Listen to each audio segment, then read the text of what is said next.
एक पति पत्नी में तकरार हो गई। पति कह रहा था, मैं नवाब हूँ इसलिए लोग मेरी इज्जत करते हैं और तुम्हारी इज्जत मेरी वजह से है। पत्नी कह रही थी, आपकी इज्जत मेरी वजह से है, मैं चाहूँ तो आपकी इज्जत 1 मिनट में बिगाड़ भी सकती हूँ और बना भी सकती हूँ। नवाब बोला, ठीक है, दिखाओ मेरी इज्जत खराब करके। बात आ गई। नवाब के घर शाम को दोस्तों की महफिल जमी थी। हंसी मजाक हो रहा था कि अचानक नवाब को अपने बेटे की रोने की आवाज़ आई। बेटा बहुत जोर जोर से रो रहा था और बेगम बुरी तरह उसे डांट रही थी। नवाब ने जोर से आवाज़ देकर पूछा, क्या हुआ बेगम, क्यों डांट रही हो? बेगम ने अंदर से कहा, देखिए ना, आपका बेटा और खिचड़ी मांग रहा है जबकि उसका पेट भी भर चुका है। नवाब ने कहा, थोड़ी सी और दे दो। बेगम बोली, घर में और भी तो लोग हैं, सारी इसी को कैसे दे दूं? पूरी महफिल शांत हो गई।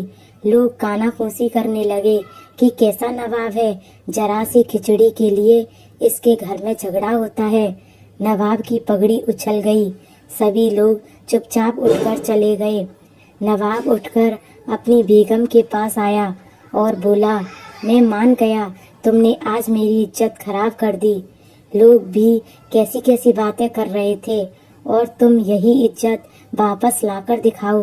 बेगम बोली, इसमें कौन सी बड़ी बात है? आज जो लोग महफिल में थे उन्हें आप फिर किसी बहाने से निमंत्रण दीजिए। नवाब ने फिर से सबको बुलाया।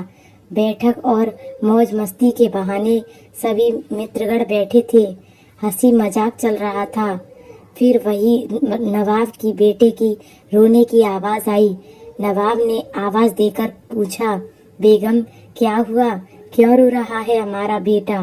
बेगम ने कहा, फिर वही खिचड़ी खाने की जिद कर रहा है। लोग फिर एक दूसरे का मुंह देखने लगे कि यार, एक मामूली खिचड़ी के लिए इस नवाब के घर में झगड़ा होता है। नवाब मुस्कुराते हुए बोला, अच्छा बेगम, एक काम करो, तुम खिचड़ी यहाँ लेकर आओ, हम खुद अपने हाथों से अपने बेटे को देंगे तो वह मान जाएगा और सभी मेहमानों को भी खिचड़ी खिलाओ। बेगम ने जवाब दिया, जी जनाब। बेगम बैठक खाने में आ गई। पीछे नौकर खाने का सामान सिर पर रखे आ रहा था। खिचड़ी नीचे रखी और अपने बेटे के साथ मेहमानों को भी खिचड़ी देना शुरू किया। नवाब के दोस्त हैरान। जो परोसा जा रहा था वह चावल की खिचड़ी तो कतई नहीं थी। उसमें खजूर, पिस्ता, काजू, बादाम, किशमिश, गिरी आदि मिलाकर बनाया हुआ स्वादिष्ट व्यंजन था। सब लोग मन ही मन सोच रहे थे कि यह खिचड़ी है, नवाब के घर इसे खिचड़ी बोलते हैं तो मेवा मिठाई किसे बोलते होंगे। नवाब की इज्जत को 4 चांद लग गई। लोग नवाब की रईसी की बातें करने लगे।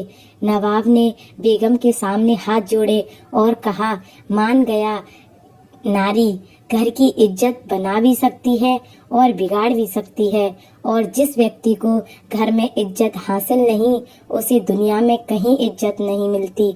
यह कहानी अच्छी लगे तो लाइक, शेयर और सब्सक्राइब करें।